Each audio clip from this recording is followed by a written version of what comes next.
Os espíritos pertencem a diferentes classes e não são iguais em poder, inteligência, saber e nem em moralidade. Os da primeira ordem são os espíritos superiores, que se distinguem dos outros por sua perfeição, seus conhecimentos, sua proximidade de Deus, pela pureza de seus sentimentos e seu amor ao bem. São os anjos ou espíritos puros. Os das outras classes não atingem ainda essa perfeição. Os das classes inferiores são inclinados à maioria das nossas paixões: o ódio, a inveja, ao ciúme, ao orgulho. Eles se satisfazem no mal. Entre eles há os que não são nem muito bons, nem muito maus. São mais trapaceiros e impuros do que maus. A malícia e a irresponsabilidade parecem ser sua diversão. São os espíritos desajuizados ou levianos. Os espíritos não pertencem perpetuamente à mesma ordem. Todos melhoram ao passar pelos diferentes graus da hierarquia espírita. Esse progresso ocorre pela encarnação, que é imposta a alguns como expiação e a outros como missão. A vida material é uma prova que devem suportar várias vezes, até que tenham atingido a perfeição absoluta. É uma espécie de exame severo ou de depuração, de onde saem mais ou menos purificados. Ao deixar o corpo, a alma retorna ao mundo dos espíritos, de onde havia saído, para recomeçar uma nova existência material, depois de um período mais ou menos longo, durante o qual permanece no estado de espírito errante. O espírito deve passar por várias encarnações. Disso resulta que todos nós tivemos muitas existências e que ainda teremos outras que, aos poucos, nos aperfeiçoarão, seja na Terra, seja em outros mundos. A encarnação dos espíritos se dá sempre na espécie humana. Seria um erro acreditar que a alma ou o espírito pudesse encarnar no corpo de outro animal. As diferentes existências corporais do espírito são sempre progressivas e o espírito nunca retrocede. Mas o tempo necessário para progredir depende dos esforços de cada um para chegar à perfeição. As qualidades da alma, isto é, as qualidades morais, são as do espírito que está encarnado em nós. Desse modo, o homem de bem é a encarnação do bom espírito, e o homem perverso a de um espírito impuro. A alma tinha sua individualidade antes de sua encarnação e a conserva depois que se separa do corpo. Na sua reentrada no mundo dos espíritos, a alma reencontra todos aqueles que conheceu na Terra, e todas as suas existências anteriores desfilam na sua memória como uma lembrança de todo o bem e de todo o mal que fez. O espírito, quando encarnado, está sob a influência da matéria. O homem que supera essa influência, para a elevação e pela depuração de sua alma, aproxima-se dos bons espíritos, com os quais estará um dia. Aquele que se deixa dominar pelas más paixões e coloca todas as alegrias da sua existência na satisfação dos apetites grosseiros se aproxima dos espíritos impuros, porque nele predomina a natureza animal. Os espíritos encarnados habitam os diferentes globos do universo. Os espíritos não encarnados ou errantes não ocupam uma região determinada e localizada. Estão por todos os lugares, no espaço e ao nosso lado, vendo-nos numa presença contínua. É toda uma população invisível que se agita ao nosso redor. Os espíritos exercem sobre o mundo moral e o mundo físico uma ação incessante.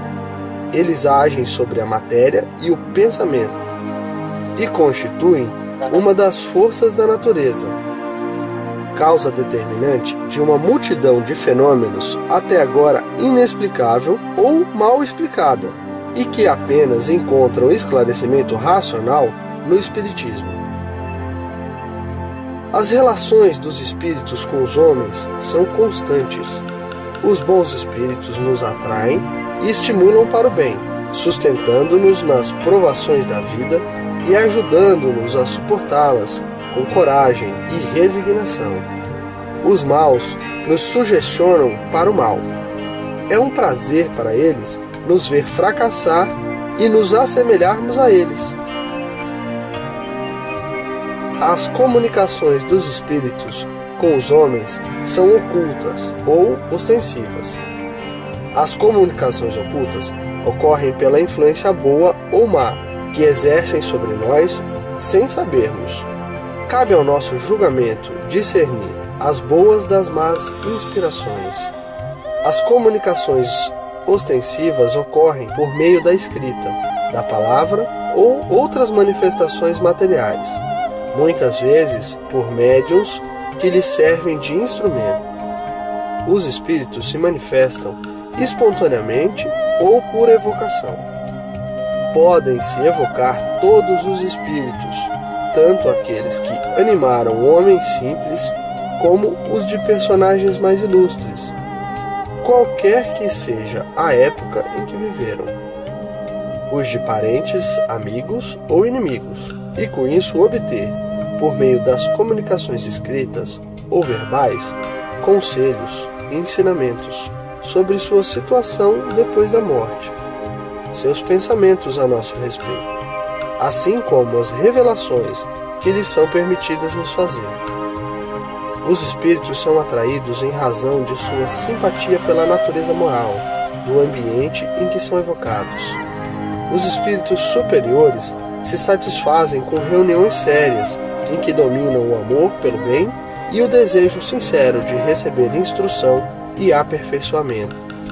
A sua presença afasta os espíritos inferiores, que, caso contrário, encontrariam aí livre acesso e poderiam agir com toda a liberdade entre as pessoas levianas, ou guiadas somente pela curiosidade.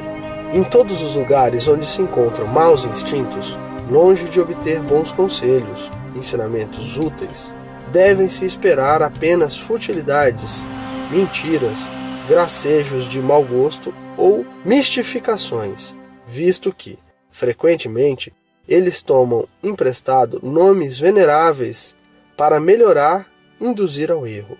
Distinguir os bons dos maus espíritos é extremamente fácil. A linguagem dos espíritos superiores é constantemente digna, nobre, repleta da mais alta moralidade, livre de toda paixão inferior. Seus conselhos exaltam a sabedoria mais pura e sempre têm por objetivo nosso aperfeiçoamento e o bem da humanidade.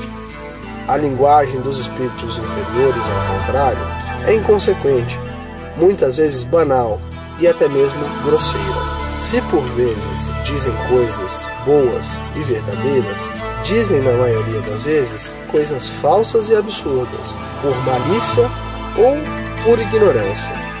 Zombam da credulidade e se divertem à custa daqueles que os interrogam ao incentivar a vaidade, alimentando seus desejos com falsas esperanças. Em resumo, as comunicações sérias, no verdadeiro sentido da palavra, apenas acontecem nos centros sérios, cujos membros estão unidos por uma íntima comunhão de pensamentos, visando ao bem.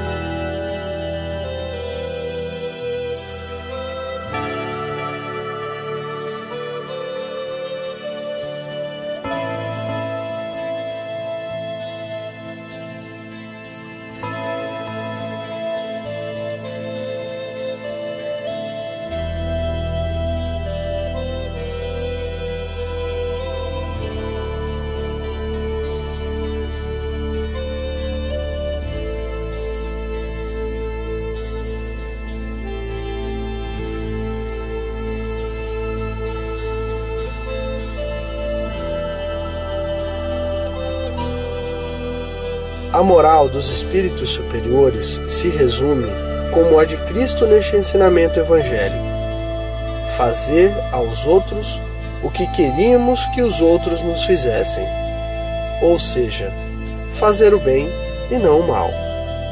O homem encontra neste princípio a regra universal de conduta, mesmo para suas menores ações. Eles nos ensinam que o egoísmo, o orgulho e a sensualidade são paixões que nos aproximam da natureza animal, prendendo-nos à matéria, que o homem que se desliga da matéria, já neste mundo, desprezando as futilidades mundanas e amando o próximo, se aproxima da natureza espiritual, que cada um de nós deve se tornar útil segundo as capacidades e os meios que Deus nos colocou nas mãos para nos provar que o forte e poderoso devem apoio e proteção ao fraco, pois aquele que abusa de sua força e de seu poder para oprimir seu semelhante transgride a lei de Deus. Enfim, ensinam que o mundo dos espíritos nada pode ser escondido.